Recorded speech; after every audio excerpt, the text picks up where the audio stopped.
அனைவருக்கும் வணக்கம். மே மாதம் 1ஆம் தேதி தொழிலாளர் தினம். உழைக்கும் அத்தனை கரங்களுக்கும் நமது டிவியின் சார்பாக வாழ்த்துக்களை தெரிவித்துக் கொண்டு இன்றும் மறுபக்கம் ஊடாக உங்கள் அனைவரையும் சந்திப்பதில் மகிழ்ச்சி. இன்றைய தினம் பத்திரிகைகளை பொறுத்த மட்டில் உங்களுக்கு தெரியும், ஐரோப்பிய ஒன்றிய குழு இலங்கைக்கு விஜயம் மேற்கொண்டிருக்கிறது.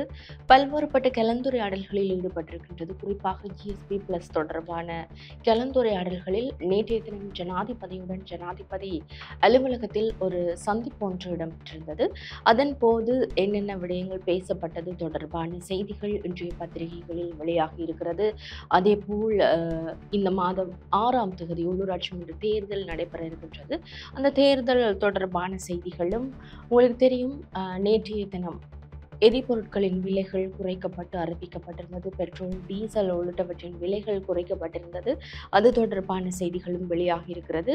அதேபோல் தேர்தல் ஒரு பக்கம் சென்று கொண்டிருக்க இன்றைய தினம் மே தினத்திற்கான சிறப்பு கூட்டங்கள் ஆங்காங்கே நடைபெற இருக்கின்றது. ஒவ்வொரு கட்சியும் ஒவ்வொரு இடங்களில் கூட்டங்களை தெரிவு செய்திருக்கிறது. குறிப்பாக எஸ்ஜேபி நுவரெலியாவிலும், எஸ்எல்பிபி மற்றும் என்பிபி ஆகிய கட்சிகள் கொழும்பிலும் மே தின ஏற்பாட்டு கூட்டங்களை இன்று நடத்த இருக்கின்றார்கள். அது தொடர்பான செய்திகளும் இன்றைய பத்திரிகைகளில் வெளியாகி இருப்பதை காணக்கூடியதாக இருக்கின்றது. குறிப்பாக வெலம்புரி பத்திரிகையின் முதற்பக்க செய்திகளை பார்ப்போமாக இருந்தால், மக்களுக்கு வழங்கிய வாக்குறுதிகள் சரியான முறையில் நிறைவேற்றப்படும். ஐரோப்பிய ஒன்றிய பிரதிநிதிகளிடம் ஜனாதிபதி உறுதி அளித்திருக்கின்றார். மக்களுக்கு வழங்கிய வாக்குறுதிகள் சரியான முறையில் நிறைவேற்றப்படும் என ஐரோப்பிய ஒன்றிய பிரதிநிதிகளிடம் ஜனாதிபதி அனுரகுமார திசாநாயக்க உறுதி அளித்திருக்கின்றார். நேற்றைய தினம் நடைபெற்ற கலந்துரையாடலின் போது இந்த உறுதிமொழி வழங்கியிருப்பதாக அந்த செய்தி 15ஆம் பக்கத்திற்கு செல்வதை காணக்கூடியதாக இருக்கிறது. அதேபோல் 33 வேட்பாளர்கள் கைது, 349 ஆதரவாளர்கள் கைது என்றவாறு ஒரு செய்தி காணப்படுகின்றது.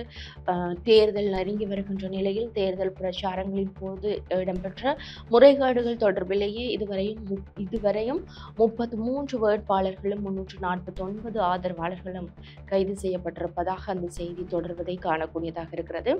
இந்தியா பாகிஸ்தான் இடையே எந்நேரமும் யுத்தம் மூழலாம் என்றவாறு ஒரு செய்தி காணப்படுகின்றது. உங்களுக்கு தெரியும், இந்தியா பாகிஸ்தான் இடையே தற்போது பதற்ற நிலை அதிகரித்து வருவதை காணக்கூடியதாக இருக்கிறது.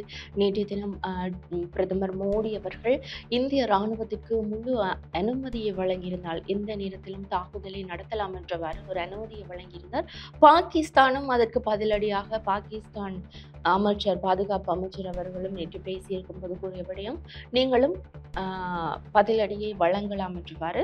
ஆகவே எந்த நேரமும் இரு நாட்டிற்கும் இடையில் யுத்தம் வரலாம் என்றவாறு அந்த செய்தி காணப்படுகின்றது. அதேபோல் இலங்கை மீள்வதற்கு சீன அரசு உதவும் என்றவாறு ஒரு செய்தியும், தேர்தலை முன்னிட்டு பல்கலைக்கழக மாணவர்களுக்கு 3 நாட்கள் விடுமுறை என்ற செய்தியும், மதுபான கடைகள் என்று பூட்டு, மே தினத்தை முன்னிட்டு தினம் மதுபான கடைகள் அனைத்துக்கும் பூட்டு என்றவாறு ஒரு செய்தியும், பெட்ரோல், மண்ணெண்ணெய், டீசல் விலைகள் குறைப்பு என்ற செய்தியும் வெளியாக இருக்கிறது. அதேபோல் வியாபார நிலையத்தில் வாக்காளர் அட்டைகள், வவுனியாவில் தபால் ஊழியர் உட்பட 2 கைது என்ற செய்தியும், ஜிஎஸ்பி பிளஸ் மீளாய்வு சாதகமான முறையில் கருத்தில் கொள்ளப்படும், ஜனாதிபதியிடம் ஐரோப்பிய ஒன்றிய ஆணையம் என்றவாறு ஒரு செய்தியும் காணப்படுகிறது. இவைதான் இன்று வெலம்புரி பத்திரிகையின் முன்பக்க பிரதான செய்திகளாக காணப்படுகின்றன.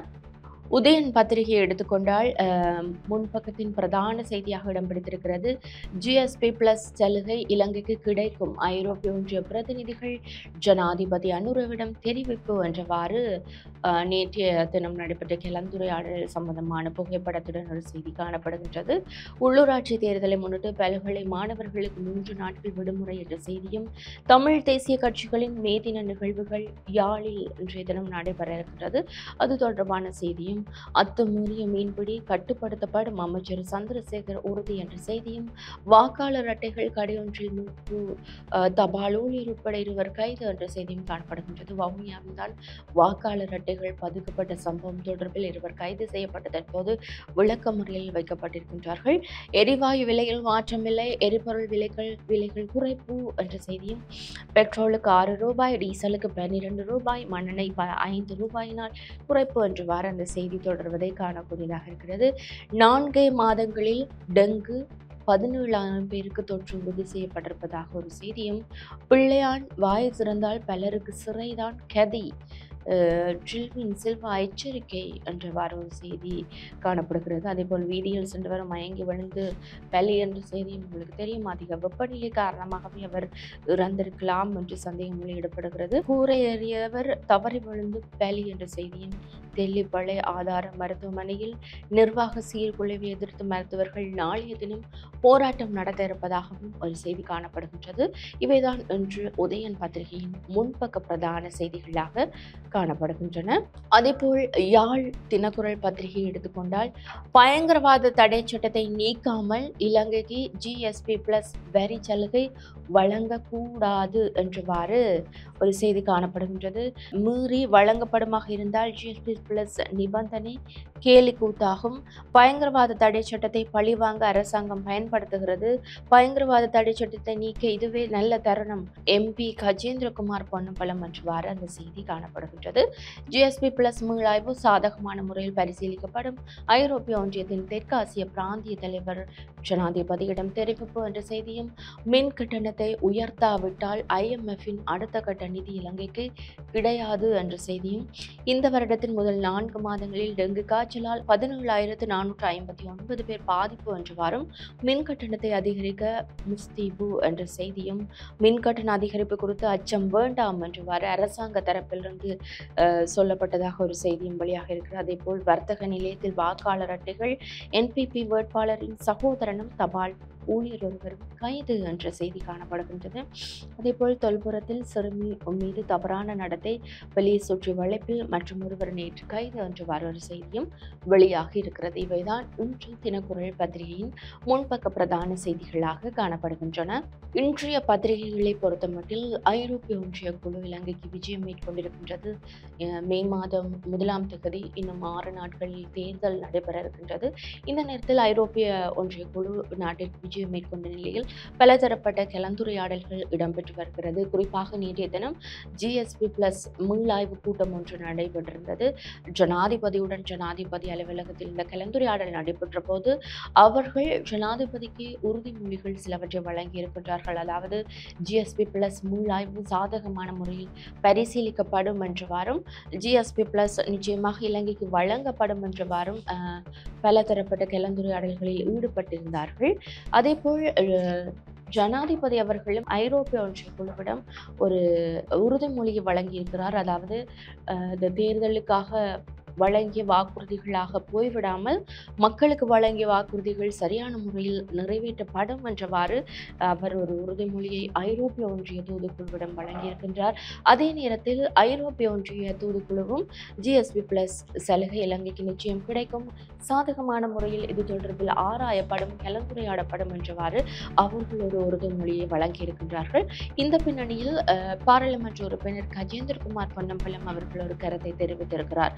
என்ன அப்படின்னு சொன்னா, பயங்கரவாத தடை சட்டத்தை நீக்காமல் இலங்கைக்கு GSP+ வரி சலுகை வழங்கக்கூடாது என்றவாறு ஒரு விடயத்தை வலியுறுத்தி இருக்கின்றார். அவ்வாறு மீறி GSP+ வரி சலுகை வழங்கப்பட்டால், இந்த பயங்கரவாத தடை சட்டம் நீக்கப்படாமல் GSP+ வரி சலுகை வழங்கப்பட்டால் இது ஒரு கேலி கூத்தான நிபந்தனை என்றவாறு அவர் ஒரு கருத்தொன்றை தெரிவித்திருக்கின்றார். முன்னதாகவே ஐரோப்பிய ஒன்றிய குழு இலங்கையிடம் வலியுறுத்தி இருந்த விடயம், பயங்கரவாத தடை சட்டத்தை நீக்கினால் GSP+ வரி சலுகை கிடைக்கும் என்றவாறு, நீக்காவிட்டால் அது கேள்விக்குறியான ஒரு விடயம் என்றவாறு கூறியிருந்தார்கள். ஆனாலும் தற்போது இந்த பயங்கரவாத தடை சட்டத்தை நீக்குவதா இல்லையா என்பது தொடர்பில் அரசாங்கத்திடமிருந்து எந்த ஒரு நல்ல கருத்தும் வந்ததாக தெரியவில்லை. ஆனாலும் நேற்றைய கலந்துரையாடலில் அரசாங்கத்திடம் இந்த ஐரோப்பிய ஒன்றிய குழு சாதகமான முறையில் இதன் மீளாய்வு செய்யப்படும் எனவும், GSP+ இலங்கைக்கு நிச்சயம் வழங்கப்படும் என்றவாறு ஒரு உறுதிமொழியை வழங்கியிருக்கின்றார்கள். பார்க்கலாம் இந்த பின்னணியில் என்ன இருக்கின்றது என்பதை இனி வரும் நாட்களில் அறிந்து கொள்ளக்கூடியதாக இருக்கும். இவைதான் இன்று பத்திரிகைகளில் வெளியாகிய பிரதான செய்திகளாக காணப்படுகின்றன. மீண்டும் நாளை மற்றும் ஒரு மறுபக்கம் ஊடாக உங்கள் அனைவரையும் சந்திக்கின்றேன். வணக்கம்.